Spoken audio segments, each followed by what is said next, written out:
Question 9 कह रहे हैं which of following is important और इनवॉलेंट्री मैट्रिक्स। देखिए बेटा, ये मैट्रिक्स ए है, इस मैट्रिक्स को इसी से मल्टीप्लाई करना है। वैसे ही ये पहली रो पहले कॉलम -5 से -8 3 से 0 1 से, फिर इसी पहले रो को दूसरे कॉलम से -5 -8 से -8 5 से 0 2 से, फिर इसी रो को तीसरे कॉलम से, फिर दूसरी रो उठाएंगे पहला कॉलम, दूसरी रो सेकंड कॉलम, दूसरी रो तीसरा कॉलम, पहली रो पहला कॉलम, पहली रो दूसरा कॉलम, पहली रो तीसरा कॉलम। जब ये हम सारी मल्टीप्लिकेशन कर लेंगे बच्चों तो ये आ रहा है। इस मैट्रिक्स को हम कहते हैं यूनिट मैट्रिक्स या आइडेंटिटी मैट्रिक्स, जिसमें डायगोनल में 1 1 हो और बाकी सारे मेंबर 0 हो। तो अगर किसी भी मैट्रिक्स का स्क्वायर यूनिट के बराबर है तो होता है इनवॉलेंट्री मैट्रिक्स। ये मैट्रिक्स हो गया इनवॉलेंट्री। अब आए दूसरे वाले को देखते हैं, इसको भी इसी से मल्टीप्लाई करेंगे। वही पहली रो पहला कॉलम, पहली रो दूसरा कॉलम, पहली रो तीसरा कॉलम। मल्टीप्लिकेशन ऑलरेडी हम पुराने सालों में बच्चों सीख चुके हैं। 2 को 2 से, -2 को -1 से, -4 को 1 से। प्लेलिस्ट में आपको पूरा ये चैप्टर सब कुछ मिल जाएगा। तो बेटा अगर आप ध्यान से देखो तो ये पहली row first column, first row second column, first row third, second row first, second row second, second row third. तो ये चीज़ आ गई इसके बराबर। अब ए बराबर किसके आ गया? ए स्क्वायर के। ये हमने ए स्क्वायर निकाला है ना, ए को ए से मल्टीप्लाई किया। अब अगर ए स्क्वायर ए के बराबर आएगा तो मैट्रिक्स क्या कहलाएगा? इटेम्पोटेंट मैट्रिक्स। क्या कहलाएगा? इटेम्पोटेंट मैट्रिक्स। सो बच्चों ये सॉल्व हो गया। पहला वाला ये इनवॉलेंट्री है, दूसरा इटेम्पोटेंट। कह रहे हैं विच ऑफ फॉलोइंग इस की फॉर्मेशन और हार्मेशन। मतलब क्या है? पहले निकालेंगे कॉन्जुगेट। अब ये कॉन्जुगेट क्या होता है? ये जो इमेजनरी होता है ना, सिर्फ इसका साइन चेंज करते हैं, रेल का नहीं। 3 वैसे ही रहा, 1 वैसे ही रहा, -2 आयोटा से +2 आयोटा, 4 वैसे ही रहा, +7 आयोटा से -7 आयोटा, 1 + 2 आयोटा से 1 - 2 आयोटा, -4 वैसे ही रहा, -2 आयोटा से 2 आयोटा, 4 - 7 आयोटा से 4 + 7 आयोटा, 2 आयोटा से -2 आयोटा, 5 से 5। अब इसका ट्रांसपोज क्या हो जाएगा भाई? ये पहली जो रो है ना, ये पहला कॉलम बन जाएगा। दूसरी रो जो है ये दूसरा कॉलम बन जाएगा। तीसरी रो जो है ये तीसरा कॉलम बन जाएगा। अब हम देखेंगे क्या ये एक्चुअल मैट्रिक्स के इक्वल है? बिल्कुल है जी। तो ये हो जाएगा हार्मेशियन।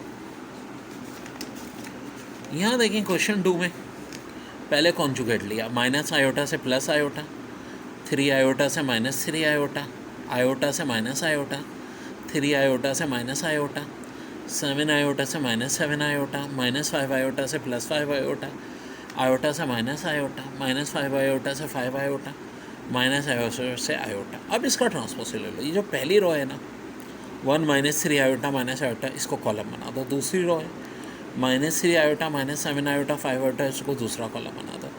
तीसरी रो है -आयोटा 5 आयोटा आयोटा, इसको बना दो तीसरा कॉलम। क्या ये इसके इक्वल आ रहा है? नहीं आ रहा। अब देखो अभी भी इक्वल नहीं आया तो इसका मतलब हार्मेशन नहीं है, इसकी फॉर्मेशन होने का चांस है। वो कैसे होगा? सबको माइनस से मल्टीप्लाई कर दो। किसको? इसके सारे मेंबर्स को। जब माइनस से मल्टीप्लाई किया देखो आयोटा को, तो माइनस आयोटा, -3 आयोटा से 3 आयोटा, माइनस आयोटा से आयोटा, -3 आयोटा से 3 आयोटा, -7 आयोटा से 7 आयोटा, 5 आयोटा से -5 आयोटा, माइनस आयोटा से आयोटा, 5 आयोटा से -5 आयोटा और आयोटा से माइनस आयोटा। तो अब ये क्या कहलाएगा? इसकी फॉर्मेशन। इसकी फॉर्मेशन क्यों कहलाएगा?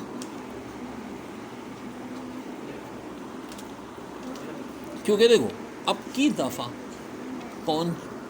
यहाँ पे क्या हुआ था? देखो मैट्रिक्स का कॉन्जुगेट का ट्रांसपोज मैट्रिक्स के बराबर आया था, और अब की दफ़ा कॉन्जुगेट का ट्रांसपोज लेने से भी ए के बराबर नहीं आया था। जब इसको माइनस से मल्टीप्लाई किया तो ए के बराबर आया।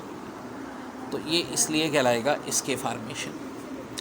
अब ये देखें मैट्रिक्स है, फिर हम इसका कॉन्जुगेट लेंगे। आयोटा के साइन चेंज करते रहो बच्चों, सिर्फ आयोटा के, बाकी किसी को ना छोड़ो। ये माइनस आयोटा हो गया, 1 - आयोटा, 1 - आयोटा, ये माइनस आयोटा। अब इसका ट्रांसपोज ले लो। पहली रो को पहला कॉलम, दूसरी रो को दूसरा कॉलम, तीसरी रो को दूसरा कॉलम। अब क्या ये ओरिजिनल के इक्वल आया? और से देख लो, नहीं आया, तो अब हम इसको माइनस से मल्टीप्लाई कर देंगे। ठीक है, अब जब माइनस से मल्टीप्लाई करेंगे हम पूरे को, तो बच्चों ये इसके बराबर आ जाएगा। माइनस से करने पे आया तो हो गया इसके फॉर्मेशन। अब क्वेश्चन नंबर 11 देखते हैं बच्चों।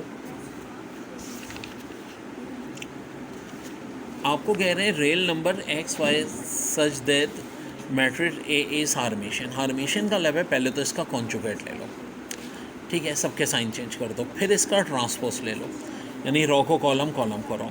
अब देखो ज़रा ध्यान से, ये आपस में इक्वल हैं, तो इसका मतलब है एक्स प्लस 2 आयोटा इक्वल किसके हो जाएगा, 3 प्लस 2 आयोटा के।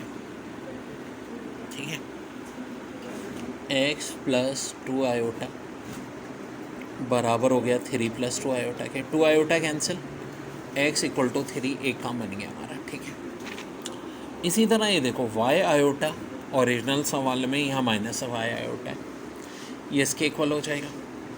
ये माइनस वाई आयोटा इधर जाके प्लस वाई आयोटा, 2 आयोटा 0, तो वाई की वैल्यू 0 आ गई। ठीक है, एक्स 3 आ गया, वाई 0 आ गया। और दोबारा देखो बच्चों, 1 प्लस जेड आयोटा है 1 प्लस एक्स आयोटा के। 1 plus Z iota 1 plus x iota के, तो देखो ये 1 उधर जाके कैंसिल, और ये आयोटा भी उधर जाके डिवाइड हो जाएगा। z इक्वल टू एक्स, तो एक्स तो अभी हमने 3 निकाला है, z भी 3 आ जाएगा। ठीक है भाई, अब एक चीज़ रह गई हमारी,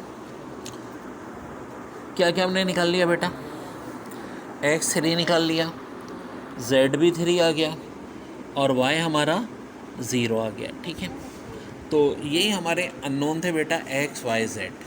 ठीक है, तो ये हमारा कंप्लीट हो